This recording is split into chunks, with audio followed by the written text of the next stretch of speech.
Hello and welcome to Conversations with the Voice of Reason. I'm your host, Benjamin Boyce, and today's conversant is Professor Edward Dutton, known on YouTube as the Jolly Heretic. Edward Dutton, who is not knighted yet, but I keep on wanting to call him Sir because he's British, even though he's located in Finland, and spends an exorbitant amount of time, well, not exorbitant, more than any other YouTuber on YouTube, discussing issues that pertain to politics, identity politics, and specifically what he's really on fire about is the decline in intelligence in our populations, specifically in the West. And in this conversation, we talk about his research into the matter of declining intelligence and what that portends for our culture, and if there is a silver lining in what otherwise would be seen or at least tasted as a black pill. All cylinders are running in this conversation. I do what I can to catch up and ask him smart questions, but you know me, sometimes they kind of mumble out of me rather than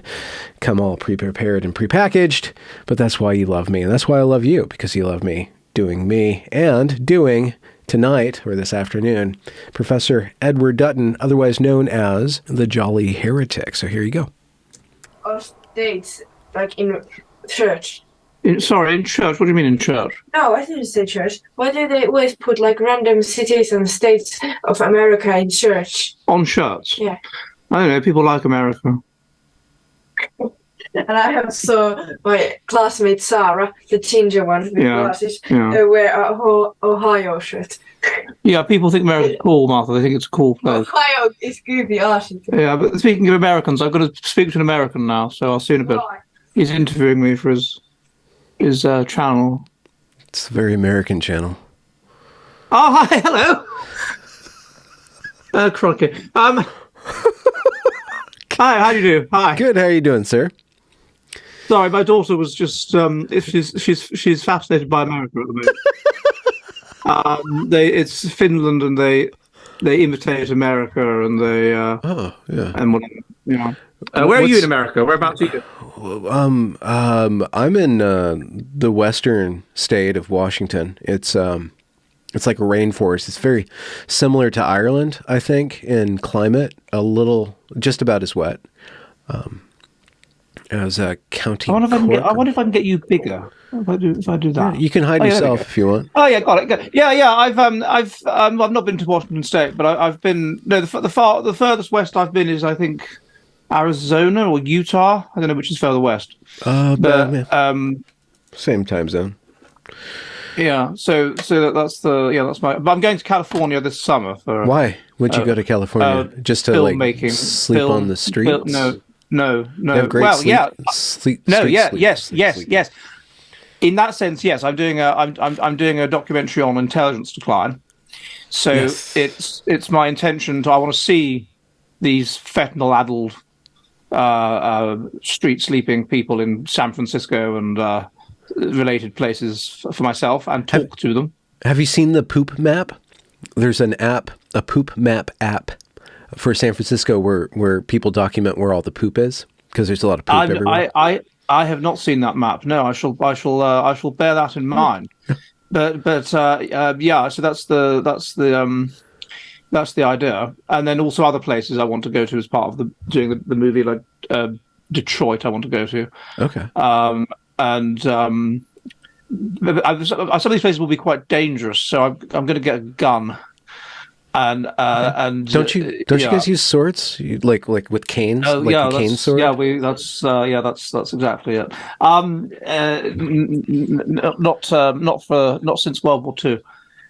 But that's why you had to come into World War II. We just used swords. Yeah, the Germans had guns. It was disastrous. It's like a little. It was not evenly matched. That's why you guys roped us in. Fine. Okay, let's go then. Let's get on with it. Oh yeah, let's get on with it. Why? Okay. Why is intelligence so important to you? Because I am that kind of person that likes to understand the nature of things, and in order to understand the nature of things, you have to have a space. You have to have a space within the society to be able to do that. And you can only have a space within a society where there are people who are able to do that if your society is sufficiently advanced, if your society is sufficiently developed. If everyone has to concentrate on just farming and getting food, then there's no space for people to think about things and understand in a complex, abstract way the nature of things. And intelligence essentially underpins all aspects of civilization that you can possibly conceive of. We have national level IQs, and these national level IQs they correlate with other measures or other national measures of intuitive measures of intelligence, such as how well you do in school exams or how well you do in international scholastic assessments or whatever, very, very strongly. The national level, the correlations with markers of civilization, the education system, the political system, levels of corruption, levels of development, life expectancy, the ability to maintain hospitals, anything you can think of, either to a medium extent or often strongly correlates with intelligence. So intelligence is extremely important. We know intelligence was going up. We can trace alleles across time in ancient genomes, which tell us that intelligence was going up across time up until the Industrial Revolution. Markers of intelligence, correlates of it, were going up across time, such as head size, such as which is correlates at 0.3 with IQ, such as per capita major innovation, such as various other markers. So we know that intelligence is the engine behind why we have the civilization that we have, why it is that you and I were having these discussions about putting on headphones and the sound being clean and whatever before the show. Yeah. All of these little things that we take for granted. The idea that you're sitting in America and I'm sitting in Finland and we can do this. It's all underpinned by intelligence, and so intelligence is just hugely important. And my research indicates it's in decline, and so that in itself is a very serious problem. Well, so does everybody need to be intelligent? Can 10% of the population be intelligent and the population or the civilization gets along just fine?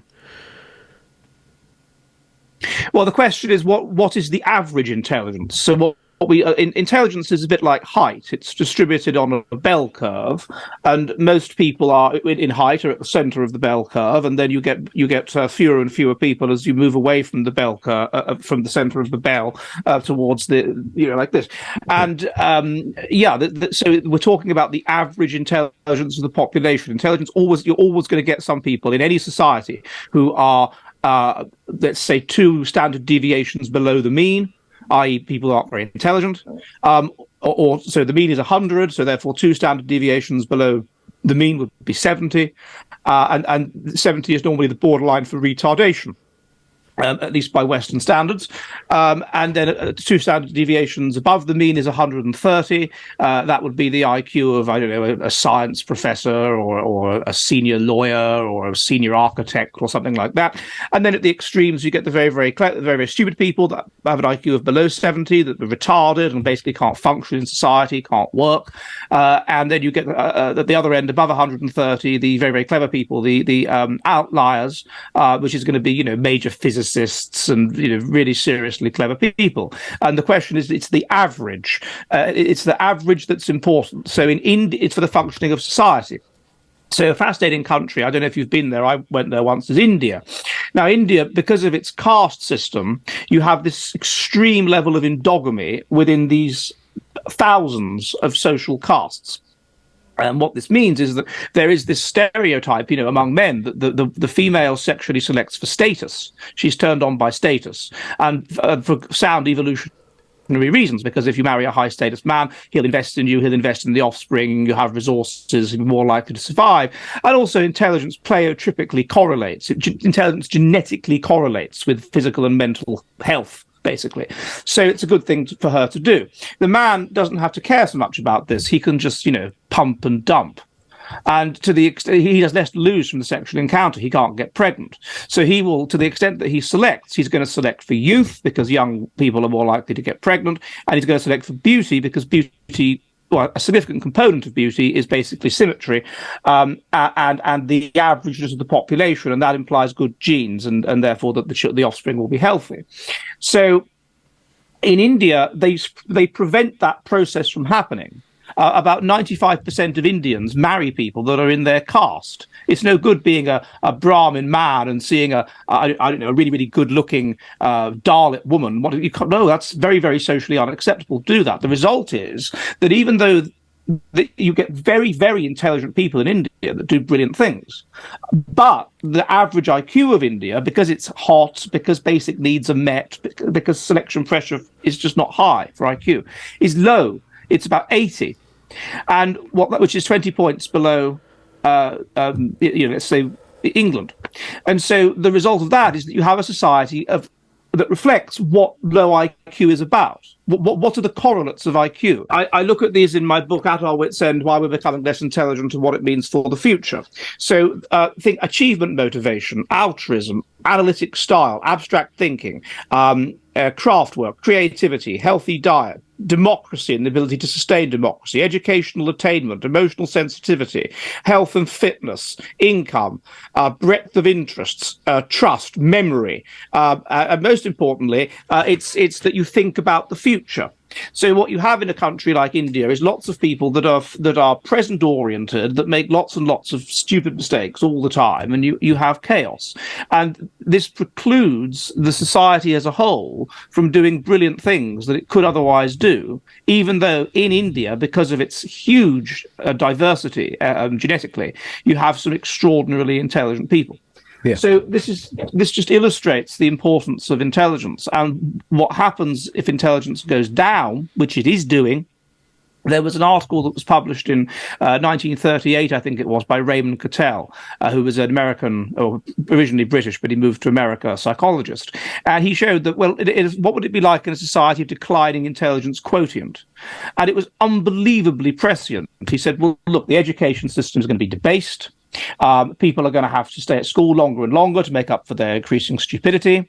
The education system will just become corrupt and everything will be focused on money above everything else, because that's the kind of things that low IQ people think about. They don't think about artistry or the greater good, or they just think about base things. Society will become more and more focused on sex, because again, basically people that are low IQ are kind of instinctive, essentially,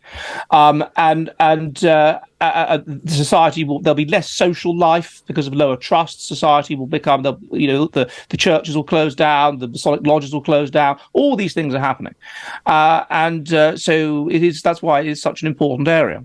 Okay, so what are the influences of raising the average IQ or lowering the average IQ from your point of view? What are the inferences? Influences, like how does a society what are the causes? Okay, well, so the heritability of IQ, so the degree to which it is basically genetic, at the individual level is about 0.8. So we can, in simple terms, we can say that IQ is something among adults. IQ is about 80% genetic, not among children, because among children, your parents are creating your environment. So they could be more intelligent than you or less intelligent than you. On average, they're about the same as you, but they could be more or less. And so if you have highly intelligent parents, but you're not very bright, then they will be pushing you to your phenotypic maximum IQ throughout your childhood. And then you'll go to a really good university, and then probably you'll drop out or struggle because suddenly you'll be creating an environment consistent with your own innate IQ. Alternatively, the opposite can happen. An intelligent person can have stupid parents, retarded by them until they are 18 or whatever, and then they start to create their own environment. So therefore we say that among adults it's about 80% genetic. The environmental component is really, within certain limitations. I mean, if you really poor nutrition or whatever, a ridiculously poor nutrition is going to affect it. But basically the environmental component is intellectual stimulation. So the brain's a muscle, and the more you use it, the bigger it gets. Okay. So if you are intellectually stimulated, if you hang around with intelligent people, if you stimulate yourself intellectually, then you will reach your phenotypic maximum IQ. And this has been documented to some extent in a phenomenon you may have heard of called the Flynn effect. And this was the idea that it was noted across the 20th century that IQ scores were going up. But the problem is that doesn't mean that we were becoming more intelligent. In fact, we weren't. We were becoming less intelligent. But what was happening was that there was the intelligence is a little bit like a pyramid. And at the base of the pyramid, you have what I call specialized abilities, the ability to, I don't know, catch a ball or do up your shoelaces or drive a car or something like that. And then above that, you have the main forms of intelligence, linguistic, spatial, and mathematical. And then they intercorrelate. And so you have a concept called G, general intelligence. It's the pinnacle of intelligence. Now, the IQ test measures these specialized abilities, and it's not a perfect measurer of G. And so what was happening was that the IQ scores were going up, but they were going up on one of these a number of these specialized abilities, which weakly correlate with intelligence, specifically similarities. Essentially, living in a more scientific society was training us to think in a more scientific, analytical way. Yeah, which is very or much more easier to document and to measure with the tests, because the tests, the scientific thinking correlates or syncs up with the way that these tests exactly. So the result of that was this was happening so quickly and so massively that it came across on the imperfect instrument, the IQ test, as an IQ rise. But we weren't actually becoming more intelligent. It was on this very narrow ability. Now, what you'd predict is that eventually it would reach its phenotypic maximum. And then whatever was happening in terms of the genetic components of intelligence, the things that the real intelligence would poke through even on the IQ tests. And that started to be seen in about, so there's like a cloaking effect. An IQ decline is being cloaked in a suboptimal test by a massive rise on one component of the test. Think of it as a bit like human height. How long your legs are is massively environmental. How long your torso is massively genetic. So we could be becoming essentially shorter on the torso, but this could be counterbalanced by longer on the legs. Eventually, we would reach the environmental maximum for the long legs, and then we'd start getting actually shorter because suddenly the genetic component of the torso is shortening. You see what I mean? Yeah. So it's like that. So yeah, and so then about 97 we start to see, to keep people born about 1979. We start to see evidence of actually a negative flynn effect, and the evidence is that this is on G. This is a genetic effect. So the idea is that we are declining on genetically, and this is in intelligence, and this is consistent with evidence from Iceland, which has shown that across the last 3 generations, alleles that are associated essentially with high intelligence have been among the native Icelandic, there's a white Icelandic population, have been decreasing in prevalence in the population, and there's all kinds of other markers on which we are becoming less intelligent as well. Is this an environmental effect? Is it just because life's getting more easy, or no? I said it's on G. It's on G. So it's a genetic effect. So the alleles that are associated with intelligence are decreasing across time in prevalence in the population, controlling for immigration and things like that. So it's a genetic effect. So are we breeding it out of ourselves then? Is that what you're saying? Yes, we are. And not only are we breeding it out of ourselves, intelligence is genetically correlated with health. So we are breeding for low IQ, we are breeding for heart attacks, we are breeding for strokes, we are breeding for cancer susceptibility, we are breeding for to a certain degree mental ill health. But this won't go on forever, but it's happening now, and we are breeding we are in dysgenics. And the reason is, well, there's a number of reasons. So first of all, until about 1800, we were under harsh Darwinian selection pressure, and the child mortality rate was about 50%.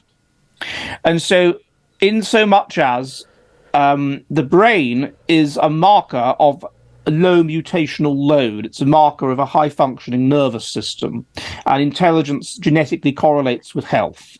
So we were, every generation, selecting out, essentially, low IQ people, and people who as a corollary of that, would have poor immune systems.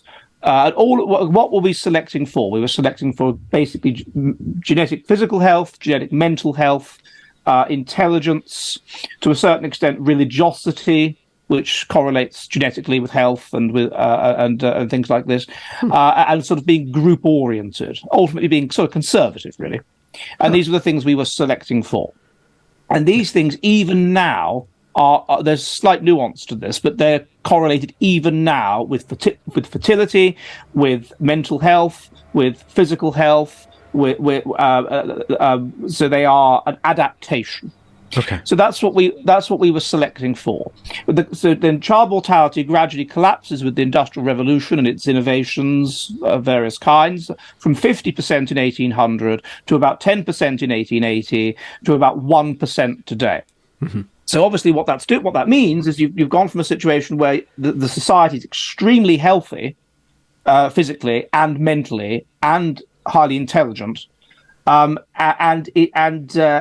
this collapses, and so you have then, just for that reason alone, the selection pressure. There was, before the Industrial Revolution, a correlation essentially between intelligence and fertility. We know that. We've got wills on this. The intelligence correlates with wealth at about 0.4. Until the richer 50% of the population, from parish records and so forth, have double the completed fertility of the poorer 50% of the population. And we know heads were getting bigger, and so we know we were selecting for intelligence. We were becoming more intelligent across time, which is under these harsh conditions, which is why we had the Industrial Revolution, essentially. Now, once that happens, this collapses, so then the relationship that was positive between intelligence and how many children you have just ceases. So that's the first thing. And they're talking about this even by the 1860s, that the lower classes or whatever are having more and more children, and they're concerned it's going to cause the collapse of civilization. As far as they can see, they have an understanding that it's heritable, these traits, and that they would have died off in the past, and now they survive, and people are just becoming sicker and sicker and sicker. That's the first thing that was the problem. The second is then you get the introduction of contraception. And reliable contraception, is taken up initially by the higher classes and moves down the society. And so then more intelligent people are limiting their fertility. Yeah. And there's a degree to which contraception is an intelligence test. So if you're stupid, you will be too impulsive to even use contraception, and you'll just have sex, and you won't think about the future. Someone that's a bit less stupid will use it, but use it wrong. For example, the pill. Does a woman take the pill religiously at the same time every day as she's supposed to, or does she knock it back with a glass of red wine in the evening, when she remembers? And that's the difference between accidental pregnancy and not getting pregnant, right? Okay. So you have contraception. Then you have feminism. Feminism encourages women to basically to take on male roles and so forth, and and to pursue their careers and all this. And the result of that is that if you think about when you were at school, the less intelligent woman drops out of school at 16. The more intelligent woman, she stays in, and she dedicates the whole of her 20s, and increasingly even the first part of her 30s, to her university education, and then to her career, and then maybe she gets married and she has one child or something like that.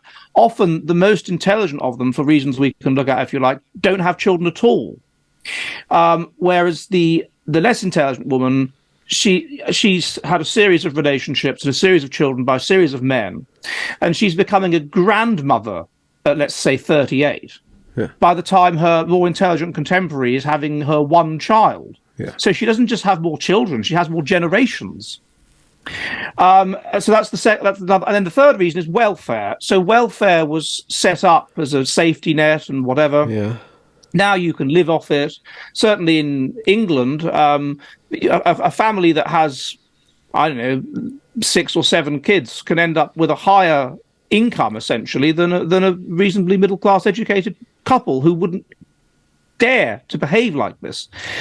And the result is that in the UK, if you divide up between families where both parents are working, IQ 100, families where one parent's on welfare, IQ, let's say 90, families where both parents are on welfare, IQ, let's say 85, and families where both parents are on welfare and you have the police and the social workers involved and whatever, so the criminal underclass, only that group has above replacement fertility. So, and that's even forgetting about immigration and forgetting about the fact that a lot of countries aren't sending their best, like even putting that even aside. Okay. So all of these factors mean that intelligence is in decline.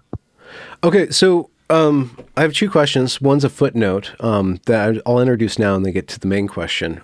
Religiosity. So in the popular imagination or in pop culture, religiosity is correlated with stupidity, with backwardness, with rigidity of thinking. But you just said earlier that religiosity is a marker of intelligence. So can you flesh that out? Like, what is it about? Well, no, I didn't. It probably was a marker of intelligence then. So the nature of intelligence is not inherently adaptive. Intelligence is adaptive in certain circumstances. It's not adaptive in others. One of the things that correlates with intelligence is basically social conformity, norm mapping. So intelligent people are better able to look around the world and notice what the dominant value system is. And they are better able, via their intelligence, via effortful control, this is to persuade themselves of the veracity of that set of values, and therefore gain social status. And then once they've done that, they will competitively signal their conformity to that set of values, so that the set of values will move in, let's say, a liberal direction. So what we have at the moment is a kind of runaway liberalism, which is in the American sense of the word liberalism, leftism essentially, which is spearheaded by intelligent people constantly moving it more left.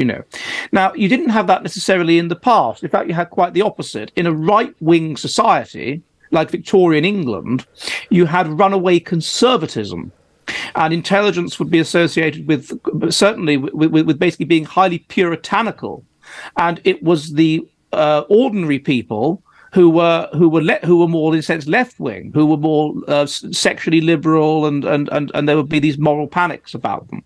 Yeah. So intelligence, what intelligence is associated with within the normal range, I mean, because people that have very, very high IQ will often correlate to aspects of autism, and that will make them very truth-focused and questioning of whatever the dominant set of values is. But within the normal range, intelligence tends to be associated with social conformity, and at that point in history, religiosity, I would suspect, was associated with intelligence. Okay, whereas now the opposite is true. It's not social conformity based on laziness or the lack of curiosity, but rather facilitated by status seeking. Status seeking. It's active social conformity, and there is a degree to which it is adaptive to do that. Not just social conformity, but you competitively social conform, so you conform more than the last man. Yeah. So if the last man says, "Oh well, of course transsexuals should be allowed in women's sports," then you push this further and say, well, transsexuals should be allowed in women's prisons. And on it goes like this until it reaches a point where you just have chaos, essentially, where enough people are, because we have these 5 moral foundations. We are a pack animal. So we are therefore concerned with obedience to authority, with the loyalty to our group, and with sanctity, which is basically about keeping bad things out, illness and whatever. Yeah. And then we have to reach the top of the hierarchy, because in prehistory, as we discussed earlier, there was an association between completed fertility and status, and so this means you have individually oriented values. These are harm avoidance, because if you avoid harm to yourself, you avoid harm to others, so and equality, wanting this what everyone else has. Mm-hmm. And so there's these balance between the two. Now, liberals tend to be high only in the individually oriented values and low in the group oriented ones. Conservatives are the same in about all 5. So the result is that there's asymmetrical empathy, and conservatives will give ground to liberals, and things will therefore tend to move to the left until enough people experience dysphoria, enough people feel that their desire for in-group loyalty and sanctity and obedience are not met, until there's basically chaos, often until it comes up against a war. Yeah. And then there will be a conservative backlash.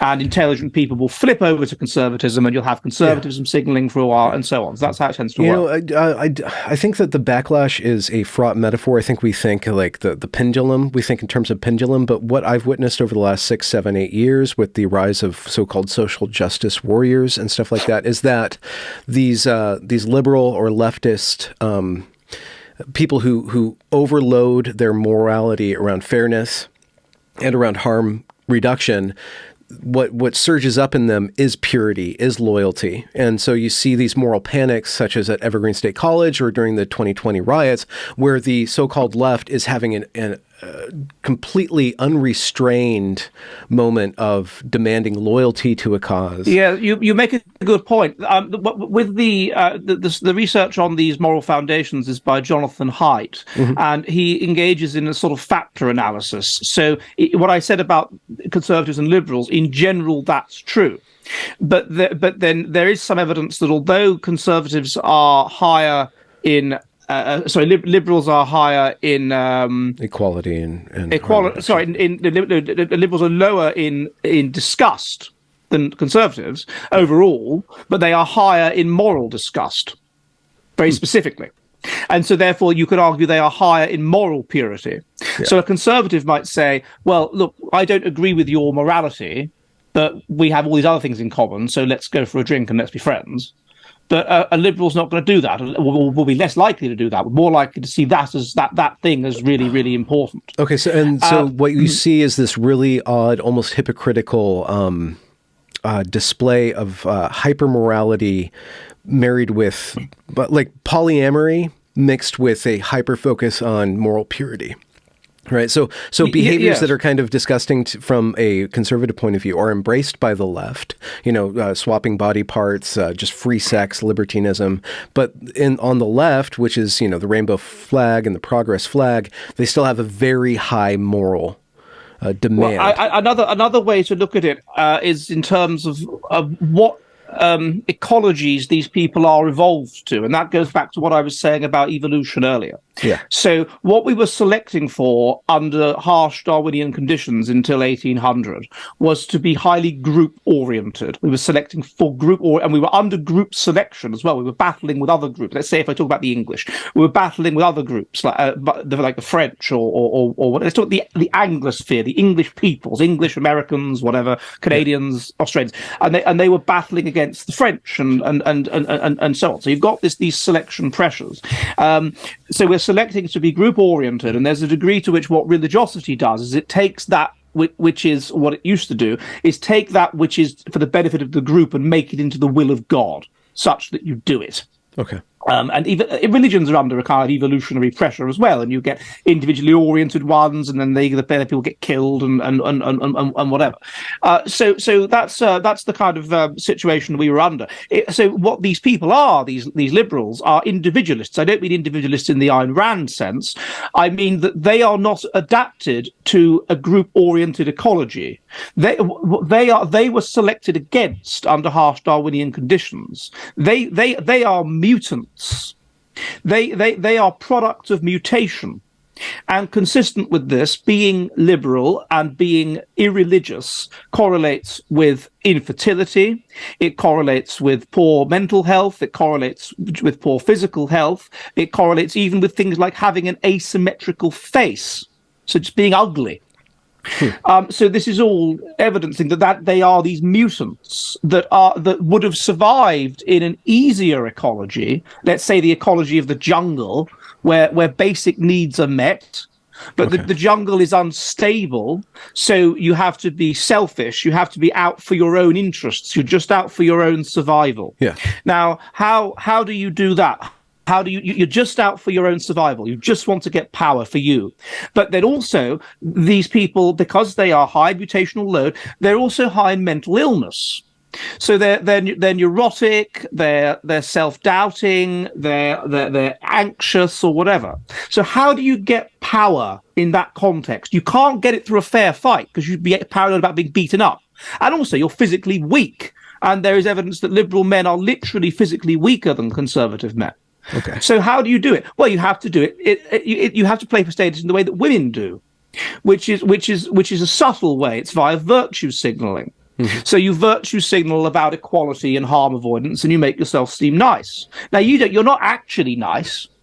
We know they're not nice because liberalism correlates with Machiavellianism, i.e. being power hungry. So you can imagine that if you are neurotic and if you fear everybody and you're high in all these negative feelings, well, you'll want to have power over people. And so therefore that makes you Machiavellian and you want to have power. So you're not interested in consistency. You're interested in... You're speaking Machiavellianism as in a very specific sense. I think of Machiavellism as being able to play a long game, but you're not talking about that. You're talking about a very short game oriented power. I see what you mean. No, well, I don't know whether it's long or short, but in the psychological literature, Machiavellianism is used as a synonym for basically being power hungry. Okay. And then another thing that's true of them is that they're high in narcissism. So if you are a high in mental instability and you have lots of self-doubt and you feel crap, basically, then one way you can deal with that is by telling yourself that you're brilliant and you're fantastic and you're perfect. This false self, essentially.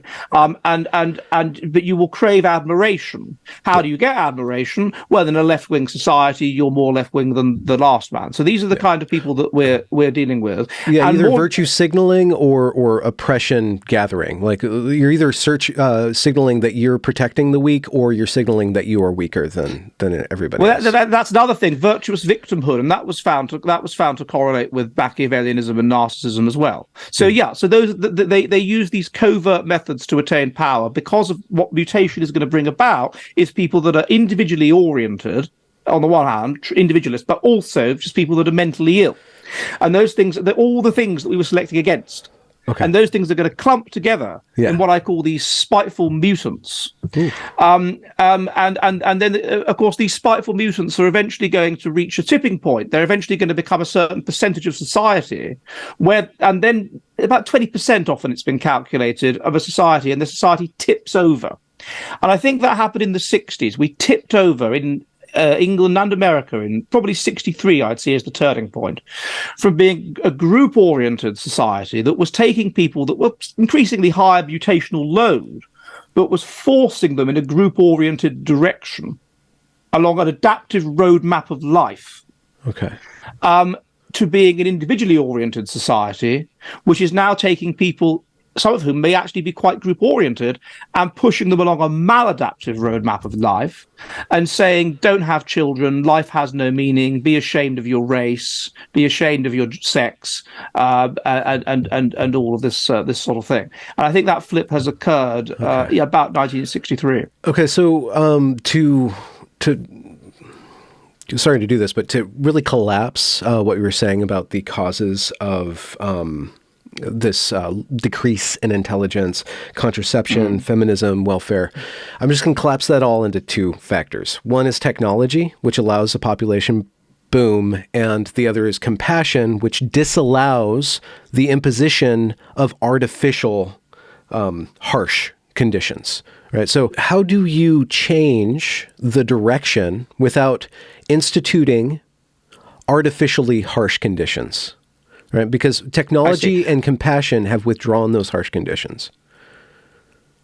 Yeah, well, I think compassion. That's a good way of summarizing it. Yeah, what compassion basically is runaway individualism, runaway individually oriented values, equality, harm avoidance, and therefore runaway focus on compassion.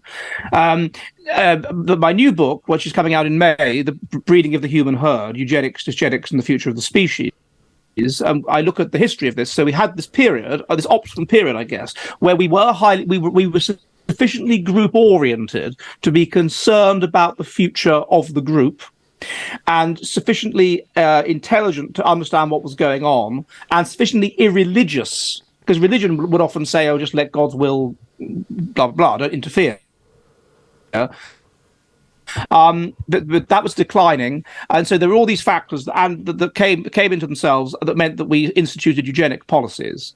In America, particularly, America would sterilize people that had particularly low IQ. Britain never had such laws, but there were various American states that did that. Okay. Have I broken up again or something? We're still coming through. It's just this is scary stuff to look at. So that was what was the situation. Now, the number of things caused the decline in this. The first, people say, it was the Holocaust and World War II. It wasn't. The first was the Depression, the Great Depression. And it's amazing to think how popular eugenics was between about 1860 and about maybe the 50s. It was like the woke of its day. I mean, you have people now at schools campaigning against CRT. In summer 1914, you had parents at a school in Derbyshire in England campaigning against their children being taught eugenics because they thought it was inappropriate, it was too sexual for young girls to know about this stuff. So it was everybody, particularly women, it was hugely popular. All the important people in society, prime ministers, presidents of America, everybody that mattered was into eugenics. It was just the thing. Everybody was a eugenicist. On the left, on the right, it didn't matter. There were the opponents, to the extent they existed, would be the conservative religious. The left were particularly into it. Communists were into this. And you had all this in Finland, where I am, it was huge. The problem was the Wall Street crash. Wall Street crash meant you had lots of people that were probably pro-eugenics, and then suddenly they're finding themselves poor through no fault of their own. And of course, they're not prepared to accept that, oh, I'm some dysgenic mutant. So they deal with it by starting to question eugenics and starting to say, oh, maybe there are other factors involved. That was the first thing. So in the 30s, then there's an attempt to revive eugenics because people are becoming less interested in it because of the Wall Street crash. Then it wasn't the war that did it. It really wasn't. People were going on about eugenics after the war. It was the 60s. It was the rise in individually oriented values. It was that change, and that was why it gradually became increasingly taboo. By the 70s, when William Shockley was talking about it and whatever, then suddenly it's a taboo issue. And as for the question of can it be done in a non-harsh way, what I argue in the book is I don't really see how. Our IQ is 100. Based on current breeding patterns among the native population, it will be 85 by the end of the century. That is the difference between white Americans and black Americans. Now, and that will be in a situation in which that will be the highest IQ pretty much of anybody in the world, 85. So this is a serious problem. At the moment, we have our IQ decreased by about 15 points between 1880 and the year 2000, based on reaction time data. So again, that's the difference between, let's say, a policeman and a high school science teacher. It's a big difference, and it's continuing to decrease by that much, and it's continuing to decrease. And so this does not augur well. In terms of what we can do, we basically need people with high IQ to have more children. Okay. And people with low IQ to have fewer children. Now, to create that situation, just to break even, everybody with an IQ of below 92, which is 1/3 of the population in Western countries, would need to not have children, just to keep it at the IQ it is now. And I think that would be quite difficult to achieve. And then as for the people with high IQ, there is some evidence that, which I look at in a book I've done called "The Past is a Future Country: The Coming Conservative Demographic Revolution." I also look at it in the new book I'm doing. That intelligence is kind of negatively associated with instinct. So what is intelligence? Intelligence is that you solve problems. How do you solve problems? You rise above your instincts and you logically solve the problems. So it would follow that intelligent people would be more environmentally sensitive. They would be less instinctive. And this makes sense. I mean, we are less instinctive than bees. Bees just do certain things. It's built into them. So whereas we farm this stuff out to culture and stuff like that. Yeah. So we have to be put on the. You can get a cat, and I've got a new cat, and he's being brought up by humans. He still does cat things. It's not been taught to him. You couldn't get a human and have him brought up by cats, and the same thing occur. Because we're more environmentally sensitive. Yeah. So intelligent people then within populations are more environmentally sensitive. So this means the intelligent person has to be put on the evolutionarily adaptive roadmap of life. And if he isn't, then things go wrong. He experiences dysphoria. And an example of this would be the instinct to breed. You can imagine that a less intelligent person would just have an instinct to have sex, instinct to breed, instinct, whatever. A more intelligent person wouldn't. He needs to be raised in the right way. And so then what you would expect is that at a certain level of civilization, if we were in an evolutionary mismatch, our match is death. everywhere. Yeah. And if we were in and shit everywhere. And if we were in an evolutionary mismatch, then it would be the intelligent that would be the first to experience dysphoria and the first to stop wanting children. And you see this with, it was commented upon in ancient Rome and in ancient Greece. Once they had cities and they had plumbing and life was relatively good, more intelligent people, i.e. higher class people, stop having children. What's the result? The IQ goes down, the civilization collapses. And we are unable to do things we used to be able to do. And they tried this in ancient Rome. Augustus, in about the year 50, introduced a tax on childlessness among the upper classes, and they paid the tax. They would rather pay the tax than have children because they just don't want them. And you get this increase a lot among highly educated people. They'll justify it by saying, oh, well, look, I don't want kids. I'm happy with my life. And that's another problem, that the religion will inculcate them with these group-oriented values. That's what they're evolved to be in. They're evolved to be in a society that is group-oriented and that is religious and which indoctrinates them with group-oriented values. Take that away, and they will very quickly adopt materialism, adopt selfishness, maladaptive things, and just resign from the gene pool. If you prime people with death, it's a technique in psychology, priming. If you prime them with death, then their desire to have children increases, because you're priming them with their evolutionary match. If you prime them with wealth, their desire decreases because you're priming them with their evolutionary mismatch. So I think that's kind of what's going on. So it would be a hell of a difficult thing to force these more intelligent people to have lots and lots of kids. It would be very draconian to force the less intelligent to not have kids. So I suspect that we just won't be able to do it. And I suspect that for this to happen, you'd have to have a group-oriented society. We are not a group-oriented society, so we're not going to institute eugenics to any significant degree. And what I think is going to happen is that there's two interesting things that are happening. There's you're going to get a coming apart of society. Who is breeding? Low IQ people. So that's just going to be the spread of third world chaos. That's what that's going to be. But the other group of people that are breeding is if you control if you just look at the top quartile of intelligent people, the top quartile, the big sterilizer, the big predictor of not having children, and it's partly heritable, it's like 0.6 heritable, is liberalism, and the big predictor of having children is conservatism. So highly intelligent, because that's important. People have this idea, revolutions come from beneath. All we need, you've heard of Steve Turley? No. He's a YouTuber. He has this idea, look, we'll just breed them out. All that has to happen is that the more religious are having more children. It's genetic. Eventually, the more religious will just take over. But it doesn't really work like that, because a big part of power is intelligence. And so what the intelligent are doing, that's what matters. That's why woke has been able to take over so much. Because, most people are against it and don't like it. But highly intelligent people are into it, and they're cleverer than you. These trans activists, they're cleverer than you. And so, of course, they're able to take power, and they're more Machiavellian and devious. So what you would see then would be a reversal of the original effect. You would find that intelligent liberals would die off, and you would get the percolation upwards of these sort of Nick Fuentes types.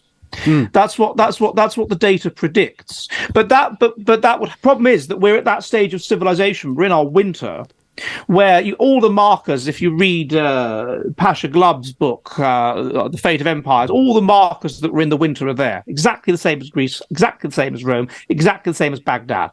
When religion goes, then you get the rise of multiculturalism, you get the rise of feminism, you get the rise of homosexuality, you get the rise of transsexuality. Nero had a trans woman wife. Who, when Nero died, this trans woman married another man.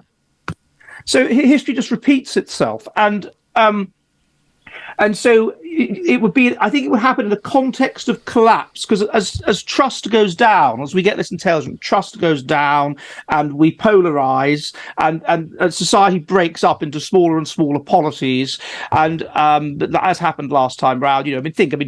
Britain was united in the year 200. By 600, it was a series of warring kingdoms. So you'd get something like that, and I suspect that you will get a sort of what we might call a Neo-Byzantium. Civilization didn't die, it fled to Byzantium, and then the Byzantium started to suck in other intelligent people from around the Western world. Okay. And so I think you'd get something like that, the process of new Byzantiums. So it's happening within America now. You're getting people fleeing California, let's say, for Texas. Okay. Yeah. Why? Because California is generating into chaos. Yeah. And you're going to get these kinds of movements, I suspect. What are the qualities of a new Neo-Byzantium? Like, what was it about Byzantium empire that attracted the intelligent people? Well, intelligent people will tend to move to the center of things.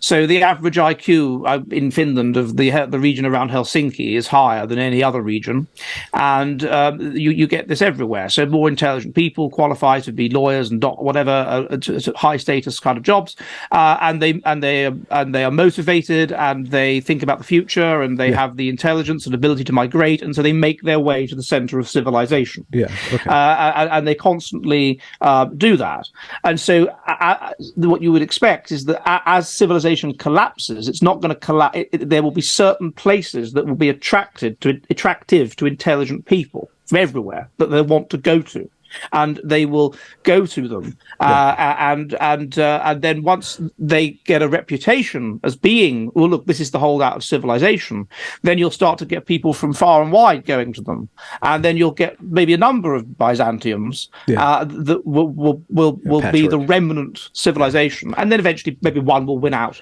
Well, one question is that if everybody in California who voted in the policies that destroyed California moved to, say, Texas, how do we know that they're not going to change their politics to align with better values? Like, do we trust these so-called intelligent people to adapt, to actually take responsibility for their belief system? That's the very interesting point. So that's why with any society, you have tests of free, like say a religion, you have tests of free riders, you have tests of membership. So what I'm prognosticating is that you're going to get a situation where among the more intelligent, people will become more and more religious. Yeah. This isn't necessarily a wholly good thing. You're going to get like the Talibanization of the West. Another thing that we are probably selecting for is simply wanting to have lots of children. Under normal conditions, that's not selected for, but once everybody can basically have a child if they want to, then suddenly you're kind of selecting for that, and that could lead to a population boom and fighting and whatever. So you would expect there to start to be tests of membership. We would want to know, well, are you really one of us? You want to come into our community our community, which is settled and which is rich and whatever. You're fleeing from California. Why? What did you vote Democrat in the past? Did you? Okay, you're not welcome. Yeah. Okay. And you would expect things like that to happen, for people to say, because this always happens. I mean, you had people that were the most avid Nazis in Nazi Germany, and then those exact same people would have been the most avid communists in the German Democratic Republic. And that was kind of accepted. But if you can see that as society balkanizes, you're going to get people that are going to remember that. They're going to say, no, we know you, we know your father, we know what you're like. You know, you're not coming here. You get this even in the Old Testament, which in many ways is a kind of group selection manifesto. They say the sins of the father will be upon the children for 6 generations or whatever. So you'd get things like that. Okay. It's just there's a paradox in the fact that what we're wanting is to have a society that produces the wealth that then destroys society, right? So we chase after wealth, our children inherit the wealth, and then eventually, over generations, that wealth corrupts and weakens. You know, it's that meme, you know, strong times, good men, bad times. Yeah. That seems to me to be the nature of things. Yes. Yeah. Okay. Yes, and I think there's nothing you can do about it either. I think that it's kind of built into the nature of evolution. That if we don't have of course we want wealth. Of course we select for intelligence. We're highly intelligent. We create wealth. We will reduce the harsh Darwinian conditions which allowed us to be intelligent enough to create the wealth. But that will create just like mutants. And unless you want mutational meltdown and the complete collapse of the species, there has to be something that stops that from going on. And what that is that these mutants will ultimately, a lot of them, will have maladaptive desires, i.e. they will want to not breed. They will want to have abortions. They will want to become the opposite sex and so not breed. They will resign gradually from the gene pool. And so eventually you just get back to where we were. But the other problem is that it's also intelligent people of a certain kind, not intelligent people that have adaptive instincts, but intelligent people that are more environmentally fluid, that also resign from the gene pool, and so ultimately you get a collapse. The harsh conditions are reimposed, and the point from an evolutionary perspective is that the species survives. That's all. Evolution doesn't care about our wealth and rise and fall. It's just that the species retains optimum health across time. And there will be these fluctuations in population size. And you get the same thing in all animals. You get these fluctuations in population size across time. Okay. And so one thing to get a little science fiction-y and perhaps to throw a spanner in the works is the state of technology. Now, what if AI reaches a certain point where a stupid society, generally speaking, can just survive because technology assists in doing all of those hard, intelligent tasks? Well, that's kind of... And then also with the internet, all the intelligent people can balkanize across the world, right? And have conversations constantly while the average IQ tips. There's still, because of technology, it affects the intelligent people. I agree. With regard to the latter point, I think that there is evidence already that there is networking going on where people are aware this is happening, that this collapse is happening, that we're going to basically, America's going to turn into South Africa, Europe's going to turn into South Africa, and there are people planning to basically reseed civilization in small areas. So that's already happening. As I say, I'm not saying that civilization dies. I'm saying civilization shrinks. And what you would expect to happen, as with Byzantium, would be that but it would be easier than last time, I suppose, because of the internet and whatever, is that more intelligent people will find each other. They will be attracted to each other because they will tend to be genetically relatively similar to each other, and we are attracted to genetic similarity. And they will reseed civilization. So that's true. As for AI, it's completely true. You have a Malthusian cycle, and in the Malthusian cycle, basically, you have a low population, therefore you have a high standard of living, therefore you have easy conditions, therefore the population increases. Population is too high, the result is disease, fighting, war, whatever, population collapses, and it just goes over again. That's the Malthusian cycle. What we've done is kicked the Malthusian cycle into the future, severely. So when Rome collapsed, you still had people were much more genetically healthy, much less dysgenic than we're going to be when we collapse. And people also passed on useful skills to a greater extent than we're doing. So you had this massive return to the land and people, cities turning into gardens and whatever. But there would have been people that had no useful skill. They couldn't survive the new harsh conditions, people that make glass or something. And they would have died. Now, the problem is when we collapse, because we have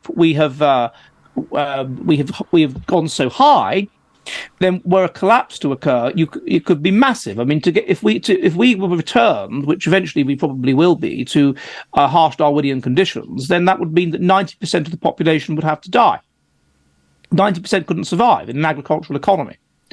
So, if what you're saying about AI happens, you may be right, and it may postpone the collapse until, we have an IQ of, let's say we probably had an IQ of about 85 when we collapsed last time. Maybe it could postpone the collapse to have an IQ of 70. Yeah.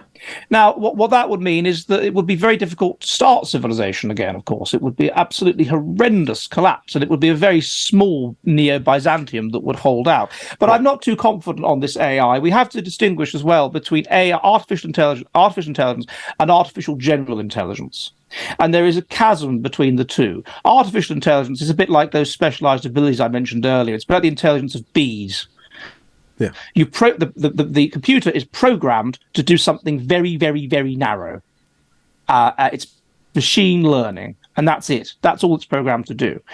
The idea that AI could start to solve our problems, i.e., it's an open loop, and it could come up with some solutions or whatever. Well, A, we could ignore it, and if they were too based, and B, that's a big difference. That's a huge difference that it does that, and we're not very close to being able to achieve that. Okay. Well, I mean, this is all science fiction, but it could be the case that it just reaches some sort of singularity, and it eventually masters enough narrow tasks that it can then formulate a general intelligence out of all these sub-programs. But I don't know. Just talking science fiction.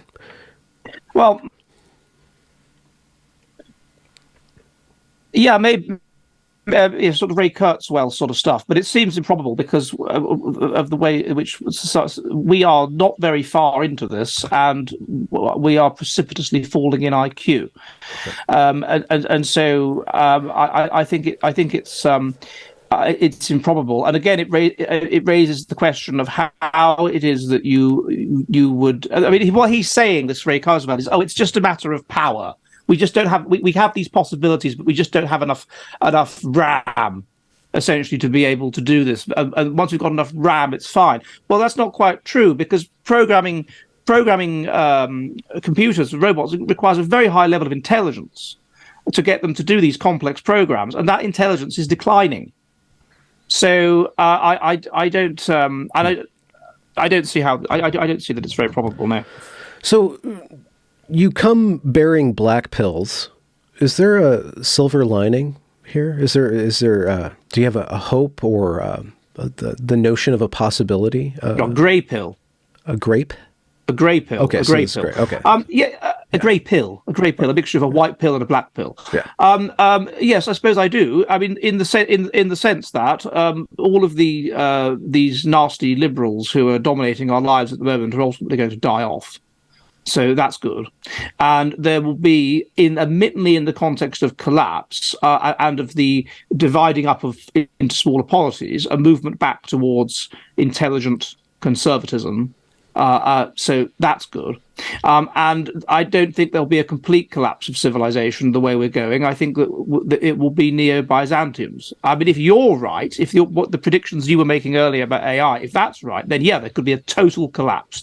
We could carry on life support for God knows how long. Eventually it'll decay when we have a very low IQ, and it would just be mass death, 99% death. It'd be sort of Graham Hancock type collapse where we're remembered as gods by the surviving pygmies that are completely off the grid and have vague memories of developed peoples. Okay. It would be like that.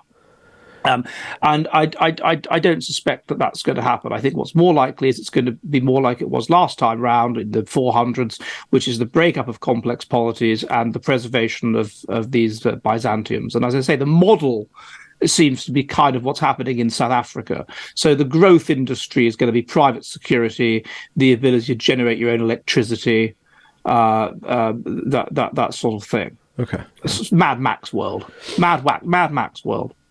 How about you brought up intelligent conservatism? I'm thinking the rise of religiosity can be sped up by retooling the ancient traditions, retooling religion, retooling conservatism to make it a little bit more intelligent, to make it a little bit more palpable to the post-liberal people, where belief is thought of not as a literal thing, and that conservative values still have the possibility to express curiosity and creativity, which have been traditionally or lately associated with liberal. The liberal. I'm not so sure. I mean, if you look at the Thomists and the Neo-Thomists, then they very strongly believed in God, but their attitude was that their purpose was to reveal the nature of God's creation, and therefore to lie was blasphemous. And this idea was implicit in Western universities, even once they stopped being overtly religious, till probably at least the 60s. And then since then you have the rise of the Horkheimer and the Frankfurt School, and this idea that academia is not about the truth at all. But it's about fighting your fights. But I don't think it's necessarily inconsistent to really believe these things. And be intelligent. In fact, I did a study that among the Mormons, who are extremely they're falling apart. But among the Mormons, there is positive selection for intelligence among Mormon communities. So I don't see it like that. What we're selecting for is actually among intelligent people is actually, it's like it's sort of almost fundamentalism. It's really believing this stuff. Okay. And that leads to negative possibilities. So the idea that, oh well, it's just going to be some utopia. No, I mean, imagine all of the bad things about life in the 50s. Imagine children who are illegitimate being shunned, served in shops because of their stained bloodline. Yeah. That's the kind of stuff that might come back. Okay. Which is a trade-off. It's a trade-off. Okay. And it's very difficult to get that Goldilocks zone, that optimum of the period where the group-oriented religion has declined, but the individually oriented religion which replaces it has not risen up too far yet. Yeah. And there seems to be this, and the intelligence is at a certain level. And so then there's this optimum period, which I don't know what it was, between the 50s and the 2000s, I don't know, where we're highly creative and we do all these interesting movies and interesting comedies and all this stuff. And now we look back on something like Friends or whatever, and we say, oh, we couldn't do that these days. It wouldn't be politically correct. Yeah. You'd have to, at the very least, it'd have to carry the message. There has to be one of the friends has to be black and one of them has to be transsexual and whatever. And so there's this period of optimum creativity, and I think that's now past. Well, but maybe there are regions of optimal creativity, such as on YouTube and on social media, where people such as yourself and other creators and thinkers that you admire get to pop up. And they're not mainstreamed, but they get to. That's a good point. There are two caveats to that. So I was thinking in terms of America and England when I said that period, but obviously there are some places that are behind us. So I think, for example, Korea is probably having its 1980s, 1970s now. And that's why there's all of this stuff, all of this cultural stuff, Squid Game, whatever, coming out of Korea. Yeah. And similarly, you're right. What YouTube is evidencing is the fall of a unified society into various, to some extent, warring microcosms. Yeah. So whereas we could all have access to the creativity of, I don't know, D.H. Lawrence or whatever, there was a national culture. Now that's going. There's the rubric, there's the infrastructure of a national culture, but the cultural level, it's just dividing up, and so you end up with these microcosms and people being a bit like in somewhere like Somalia, where there's no real national culture, it's divided up into tribes, okay. and just a bit like that. Do you think that there can be an international culture that serves what a national culture is, where people such as you, a Britishman living in Finland, can communicate with various Americans and various? But that's what's happening, isn't it? It's the collapse of a national culture and the development. That's what happens in the breakdown of civilizations. It's the development. I mean, the Jews, for example, didn't come from nowhere. The Jews were basically people from Phoenicia or whatever, Palestine, who went off into the wilderness and developed a sense of their own identity and came back as being Jews. And you've got this sort of thing now that, the development of a sense of cultural nexus based not around being, let's say, English, but around being based, or around being based and English. That's one possibility, but also around being just based. And this, of course, could be transnational. And I think that kind of thing is occurring, yeah. But it's at the cost of the debasement of a sense of the unified national culture that we had when I was a child or when you were a child, where everybody told the same jokes and watched the same programs on TV and just did the same things. And it doesn't necessarily translate into local structures that can support breeding, family. You need no, kind of that's the thing. We are. That's a good point. So we are ultimately animals that want to live with other animals in our Dunbarian 150 number, and we feel unhappy if we don't do that. And we are evolved to be with people that are genetically similar to us, and we feel unhappy if we're not like that. And so that's why I think that this process, this international, like you're talking about, would probably be transient and would eventually morph into groups of people that were genetically similar to each other that would club together. All right. So speaking of YouTube, what's your mission here? What do you? How did you even start doing YouTube shows? How did I start? About 4 years ago, and I did lectures at conferences and things like that, and people said to me, "Oh, you're a good lecturer, you're a good speaker. You should do a YouTube channel." And I said, "No, I was born in 1980. I thought, no, that's not. I can't do a YouTube channel. That's not what the young people do. That's what the generation, the millennial people and the Generation Z people. I can't do that." And I did one, and then didn't think about it, and then I was on somebody else's YouTube channel, a guy called the Dellingpod, James Dellingpod. He's quite a well-known journalist in the UK. And then I noticed all these people suddenly watching the one video I had put up, and so I thought, I'll do another one. And then it just sort of took off. I don't know. And then suddenly there was a girl that used to be a YouTuber that I knew through somebody else, and she advised me on what I should do, who I should get in contact with, sort of. And then it just sort of really quickly, apparently, other YouTubers that have been on there for years said that you've had like a meteoric rise. And it just sort of took off, really. And then I discovered these concepts like live streaming and super chats, and then the alternative ones because of course the YouTube clamped down period and whatever, and it just sort of took off. I don't know, really. I don't understand it myself. And then during lockdown, I hit upon the idea of making it, because it's called the Jolly Heretic, which is an allusion to a pub. It's a pub name in the UK, the Jolly Farmer. But I called it the Jolly Heretic because people say I'm reasonably jolly and I'm a heretic. So I thought it was named as I'm the Jolly Heretic. But then I had this idea of it being a pub called the Jolly Heretic. And then it kind of created this community, particularly during lockdown, where I'd have a beer and I'd answer their questions, or I'd interview somebody.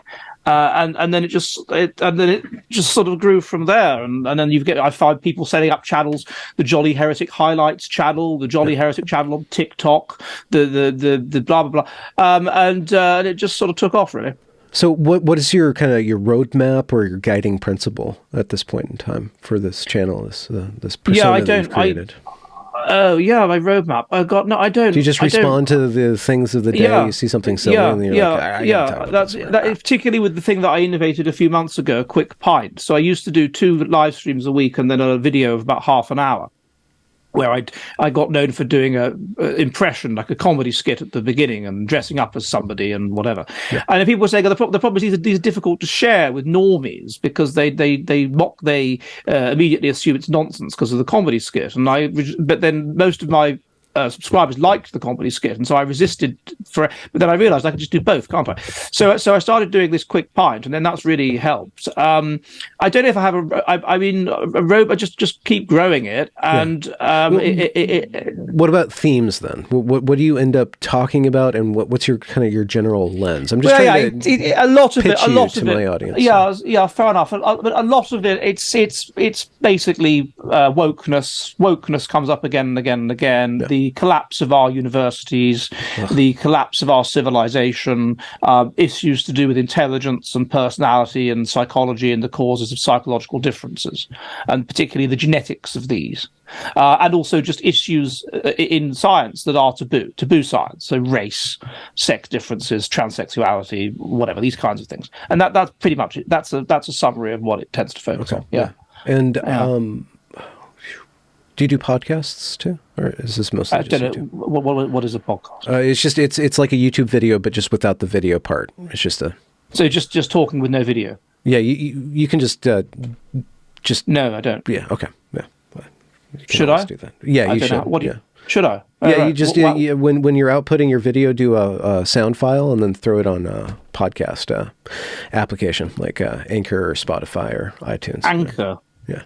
Anchor's now Spotify, but we can talk about that after. I should wrap up. What's the fun? Is there something fun that you do that has nothing to do with all of this intelligence stuff? Like, what's your hobby out in Finland? Are you one of the guys who likes to ski with those poles and your little sword and you go out and fight the bears in the woods? Do you blow glass, weave? No, I don't. I like going to. We do a thing called Brits I live in Oulu in northern Finland. We do a thing called Brits in Oulu, where we meet up once a month or so at a Nepalese restaurant. So it has a kind of colonial feel. Okay. And have a Nepalese meal and become severely refreshed. Whoa. So that's Is there a lot of fun. songs there that happen there? Like not recently. No, we might perform a poem occasionally, but no, it's mainly just drinking. So that's quite fun. But otherwise, no, that would be about it. Yes, yeah. I can't think of any other hobby that people might regard as fun. No. Okay.